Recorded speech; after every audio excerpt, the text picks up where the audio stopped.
Guys, এখানে ফল ফ্রুটের তেমন একটা দাম না। আর যেহেতু আমার বাসার নিচে, আপনি দেখতেই পাচ্ছেন আপনারা, আমি অ্যাপেল গাছের নিচে দাঁড়িয়ে আছি। আজকে গাছ থেকে অ্যাপেল পারবো। ঠিক আছে, চলেন। খেতে ইচ্ছা করতেছে, দেখি কোনটা নেওয়া যায়। একটা অ্যাপেল অবশ্য পেকে আছে, এই যে এই অ্যাপেলটা নিব।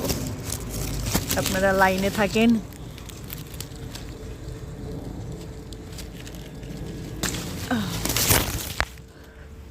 ফাইনালি এই যে দেখেন, একাল গাছ থেকে পাড়া, দেখতেই পাচ্ছেন। তো ফাইনালি আমরা পেরে নিলাম, এখন এটাকে খাবো ইয়াম্মি করে। মানে গাছ থেকে অ্যাপেল পেরে খাওয়ার মজাই আলাদা। গাছে আর একটা ঝুলন দিয়ে দিই পরে কিনা। ওয়াও, পড়ে গেছে পড়ে গেছে।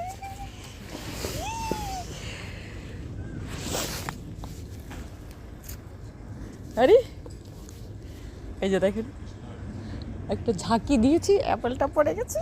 Wow, thank you. প্রিয় বন্ধুরা, আমি যেহেতু লন্ডনে আছি তাই সবসময় আমি ছোটোখাটো ব্লগ পোস্ট করি, যেটা আমার ট্রাভেল নিয়ে। তো আজকে একটি ভিন্ন ধরনের পোস্ট, যেটা হচ্ছে আমি যে এলাকায় থাকি সেটা আমার বাসার নিচেই অ্যাপেল গাছ। তো এখান থেকে আমি মাঝে মধ্যে অ্যাপেল নেই। এখানে কেউ কিছু বলে না, বরং দেখো অনেক অনেক অ্যাপেল পড়ে আছে। এখানে তেমন কেউ খাওয়ার মতো নেই। এই যে একটা অ্যাপেল পড়ে আছে। আর এটা ছিল সেই অ্যাপেল গাছ, দেখতেই পাচ্ছেন। এই যে অ্যাপেল ধরে আছে। বাট বাট একটা কারণ হচ্ছে এই অ্যাপেলগুলো এত টক, এত টক, খাওয়ার মতো না।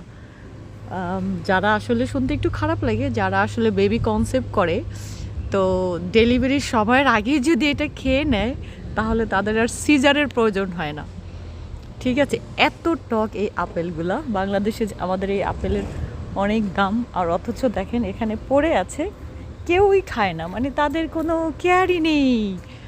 দেখতেই পাচ্ছেন, দেখা যাচ্ছে।